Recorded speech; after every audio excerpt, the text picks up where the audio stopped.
And when we talk about the human, we're really talking about that agent that touches it every day.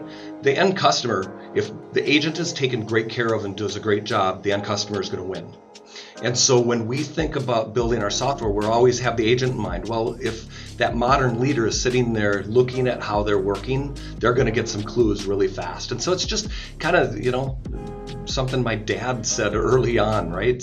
So show up and pay attention. You might learn something today. And so and I think that's kind of one of the mantras people have to use is let's pay attention to the people around us. You might learn something. Hello and welcome to the Modern Customer Podcast. I am your host, Blake Morgan. Today, my guest is Tom Goodmanson, the president and CEO of Calabrio. Calabrio is a global customer experience intelligence company that builds software to enrich human interactions. Since 2008, Tom has led Calabrio's vision, culture, and growth to 700 employees today, helping more than 6,000 customers around the world, helping them to engage with and understand their customers. Tom is based in Minneapolis. Today we are talking about how 2022 is going to be a fine balancing act between motivating the workforce while delivering optimal operational processes and even better customer experiences. Tom today shares some tips to help all of you out there achieve your goals of being customer-centric. Calabrio, so you know, is our sponsor today, and Calabrio keeps call center agents working from anywhere with same-day deployments, easy onboarding, cloud-based, intuitive, and easy-to-use out-of-the-box dashboards and native integrations. It enables smart routing, agent coaching, HD voice quality. It's cloud-based and AI-powered. Let's get to this episode.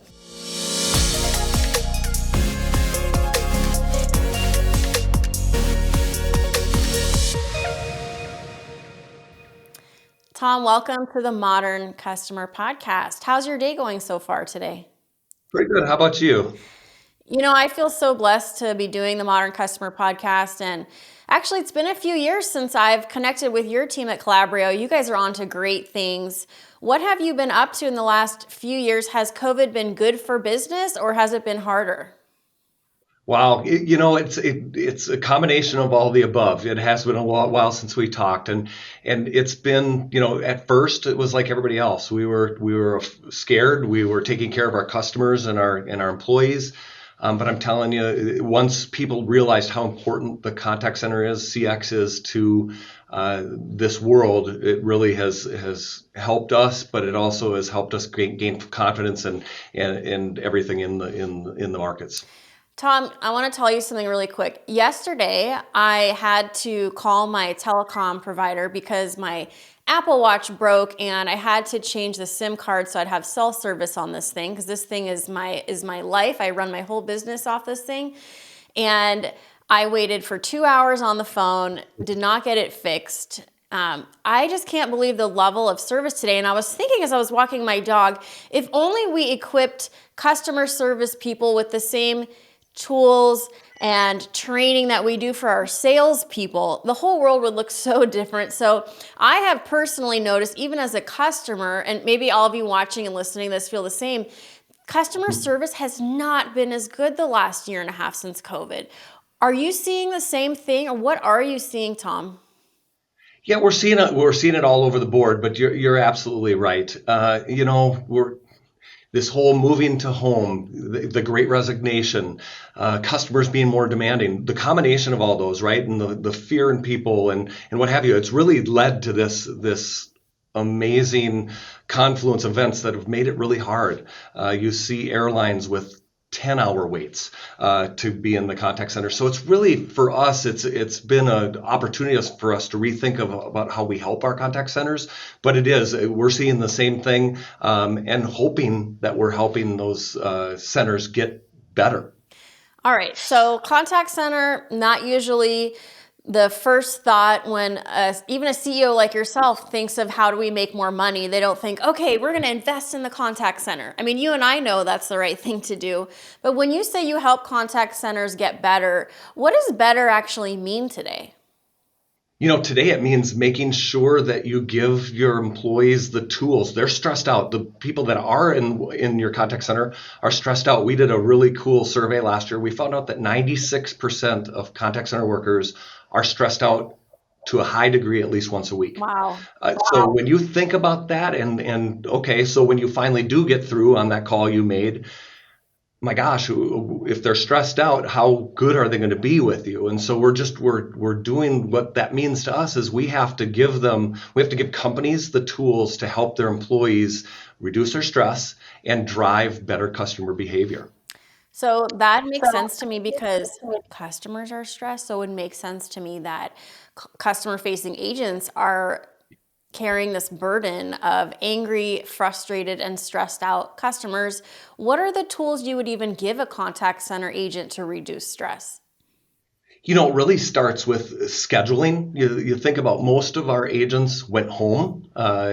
So to be able to schedule them in a way that makes sense to them, a more dynamic, if you think about in the old days, everybody went to a center and you knew that you were there from 8 to 5 or midnight to 8, whatever it is. But in this new world, what about being able to give them some of the tools that it takes to be in the right seat at the right time to take care of those high impact days, to take care of, but also while taking care of their kids, they're taking care of homeschooling, they're taking care of elderly parents, they're doing everything that it would take to be at home in this scary time. And so it starts with that, and then it continues down the road. How do we train them? How do we make sure they're getting good feedback? People crave feedback.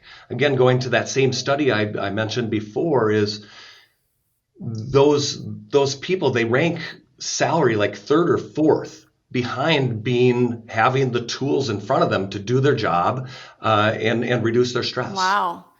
So many contact center agents, they would literally prefer having the tools to do their jobs over making more money. That really, everybody watching, that means something. So most agents don't seem to even have basic tools to be able to serve the customer. And if you can't help the customer, obviously you're going to feel stressed out.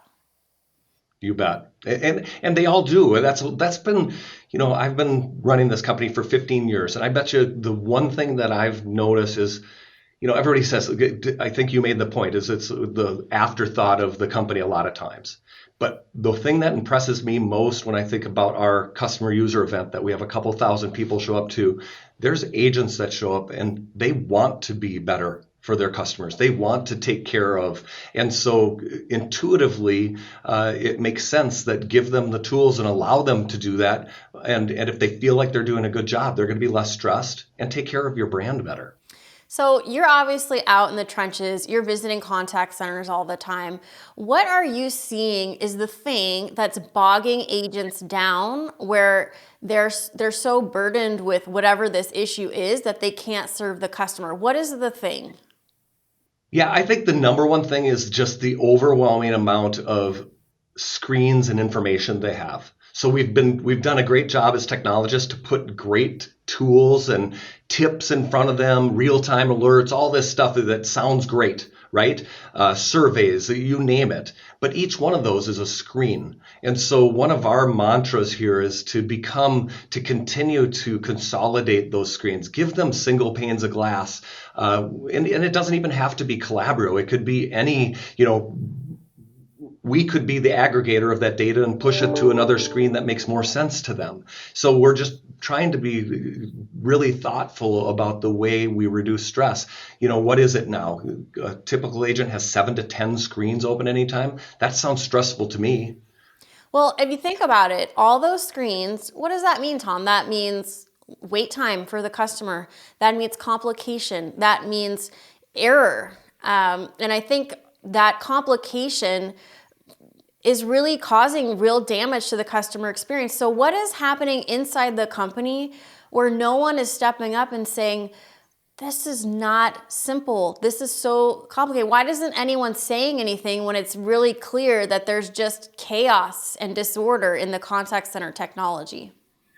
That's really a good observation. And I think the reason, because I spend my life, as you say, in the trenches trying to figure out what that is. So how can I help alleviate it? If you look at the people that are digesting all of that they're not necessarily going and looking at the agent and finding out what they're seeing. So what they see is a bunch of awesome information. They might be seeing this a customer churn number. They might be seeing my CSAT score is going one way or another. So they're seeing a single point of that, but what they're not seeing is it maybe is 7 to 10 point solutions. And so they're missing that in my opinion, they're missing that element of, well, I'm getting everything I need. I don't need anything more. But what they're not sitting down in the agent's seat and saying, to get that information, I'm overwhelming my own employee. Kind of reminds me of this story I tell my daughter at night, the emperor with no clothes. Like nobody wants to tell executives, like, you're actually not wearing any clothes. Like you're so vulnerable, but they think, oh, look at me. I'm so great. This experience is so great for employees. And really it's not.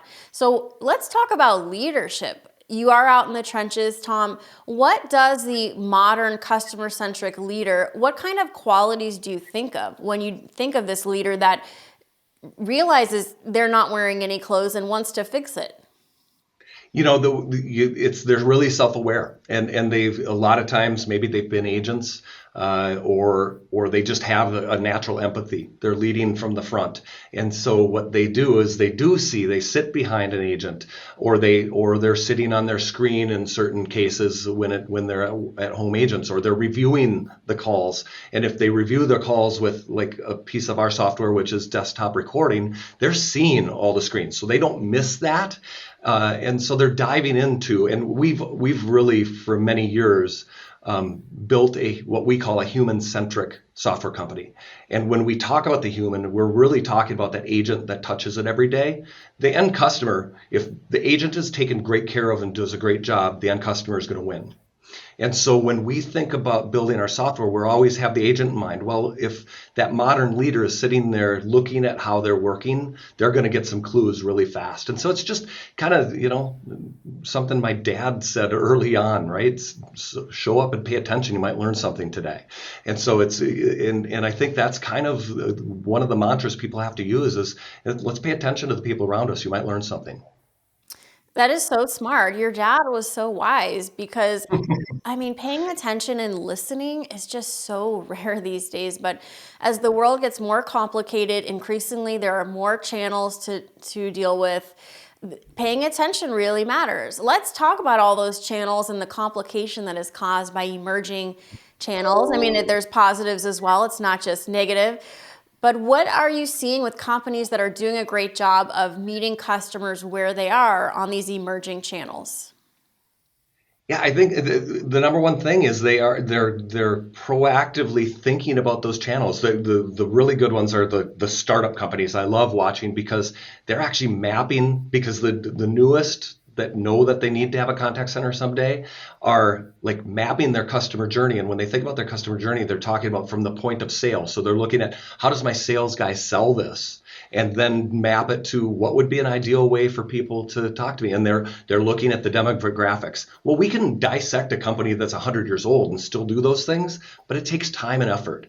And people have to be willing to take that time and effort to be able to understand how people want to reach them, not drive down their throat. Think about, 5 years ago, it was all about RPA and reducing call volume. Well, what if you were in a company that people didn't want to reduce call volume? What if you're in the last couple of years where people, with their fear and uncertainty, just wanted to pick up the phone and talk to somebody? They didn't want to talk to a robot when they had been sitting in their house for 6 months with no real interaction, and they had a real problem with their product. I want satisfaction. And so we're seeing, voice channels stay at or above their volumes pre-COVID. That doesn't mean it's going to stay that way, but we need to be aware of those things and be nimble enough to say, I'm not going to just do. I just was consulting with somebody a couple of weeks ago where they were like, oh, we're just going to do RPA and this and that. By the end of 20 minutes, they knew that they had to have a phone contact center because the customers they're selling to are in a different demographic than they were really paying attention to. And for our listeners, RPA, I assume you mean robotic process automation. So just moving Sorry about that. Yeah. every customer to a chat bot or self-service of some kind. And it seems like what you're saying is that customers now still crave, maybe even more so, crave that human touch. So let's invest in the human element of the service that we provide, knowing that it's not just about fixing your Apple Watch. There's something more. It's the emotion component where customers want to feel taken care of in a way. You got it. It is as simple as that. And some do feel taken care of by a bot because they got the answer they needed. But you have to have multiple journeys for these customers to really embrace the way people work. So, out of all the companies you do business with, what are the differences between the company that you would describe as customer-centric and the company that is not customer-centric?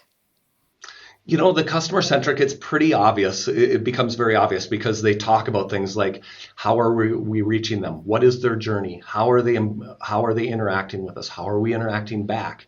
And then the ones that are not as customer focused, it's 20-year-old ago. What is my average handle time? What is my employee churn? How fast can I get them off the phone? And first time resolution, right? Is sometimes in a sales, I've seen sales centers, the best don't want them to be a first-time resolution. They want them to call back multiple times. So you have to know, again, understanding your customer, understanding your agents can give you such a leg up against those that just want it to be a cost center. So Tom, let's switch gears and talk about technology. You're out there, we keep saying you're out there in the trenches, you're meeting with people. You're also a technologist that built a software company 15 years ago. What are some of the most modern technologies building the future contact center? Great question. It really, the newest technologies are some of the oldest technologies if you think about it. So, if you think back to workforce optimization and the original QA, quality assurance and workforce management tools, they've gone through a renaissance. First and foremost. So being able to put people to work from home and do quality and all of those things have taken some heavy lifting and driving. So that's at the core of it, to be able to do all these other cool things. And the other cool things, we call it capture, transform, and apply. It's basically capturing everything that's happening with that customer.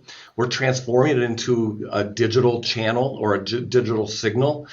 So think about a voice. You would put speech analytics to it and turn it into a transcript. You would apply a chat into that same engine. And then you start doing applications. So common applications of machine learning and AI in order to start to predict what the next best behavior is, either through the agent or what the customer might be doing. And so being able to glue those together, you can start to piece together. We just got done talking about how all these disparate pieces. Well, we're working really hard with partners and our own technology to make sure if you've got a survey app over here and you're doing predictive surveying through the voice, why not glue them together and make sure that they're checking off on one another? Same thing goes with some of the outbound dialing that goes on, some of the marketing technologies where you've got blast emails going on. All of those things can be enhanced by bringing them together. So in a nutshell, it's maybe not a bunch of new technology. It's saying these point solutions, and I mentioned it earlier, these point solutions are stressing people out. If you can bring them together elegantly, they can learn from each other and give you even better information. Absolutely. It sounds like the company that can reduce complication really wins in the end, because simplicity matters today in a world that's increasingly complicated. The customer journeys are increasingly complicated. Let's look toward the future contact center, the future of customer service. What do you predict to be even the number one trend for the future contact center?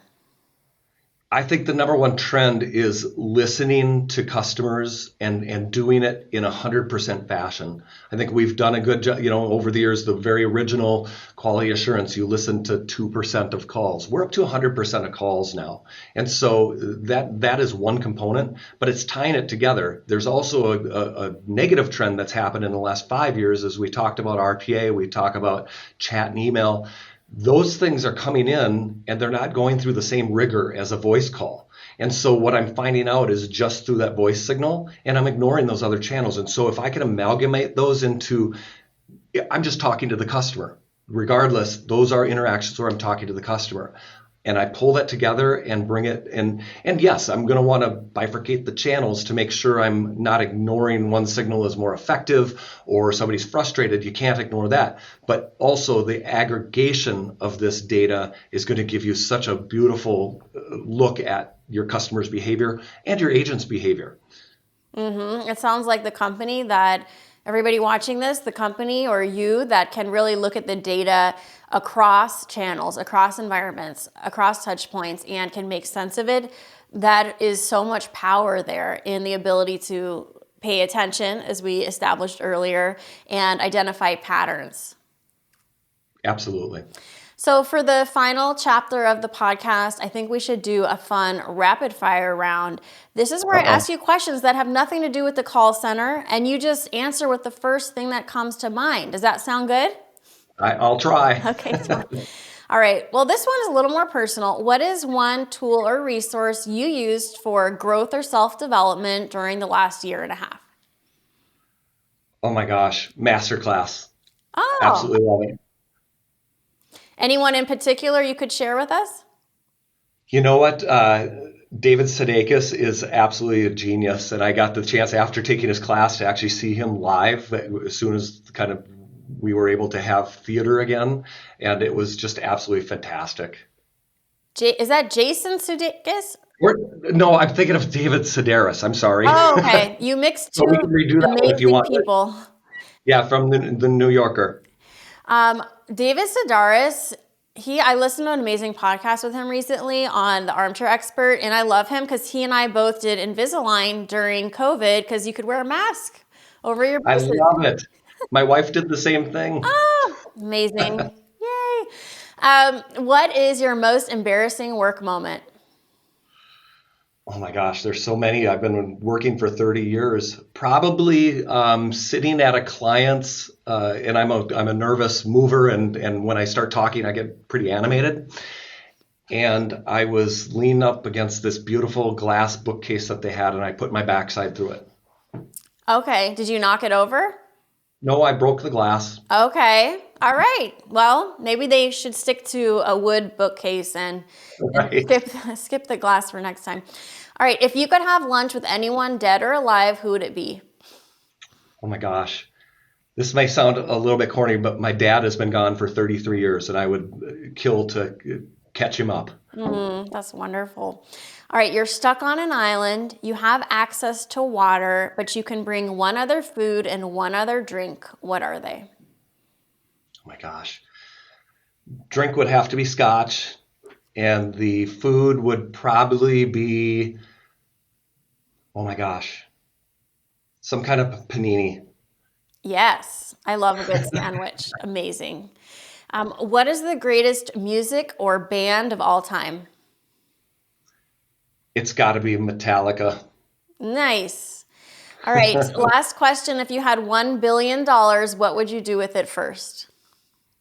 I would fund my foundation to an even greater level to give it away. What's your you have a foundation now? Yes. Tell us about it. So the foundation is really it's set up to take care of. We have a general. The purpose of it is to end homelessness.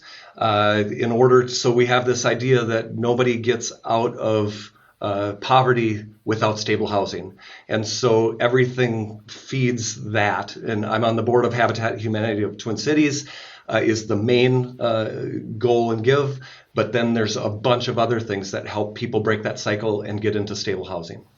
And that is so important right now. As a resident of California, I can assure you that is a big issue that I'm so happy you're out there helping. If people want to donate to your foundation, how could they do that?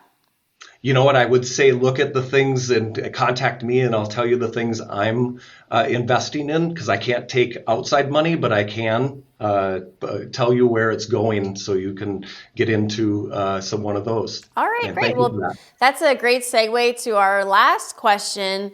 Tom, where can people learn more about you or Calabrio?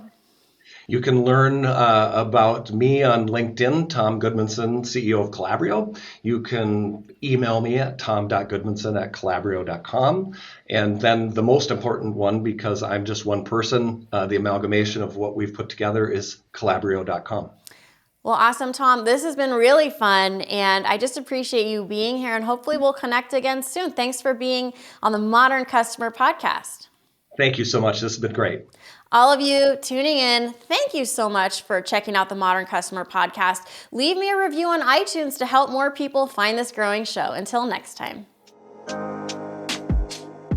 Thank you for listening to this podcast episode. Please subscribe and don't forget to check out my new community at customerexperiencecommunity.com. Join your peers, get access to incredible resources, and become a founding member. See you there.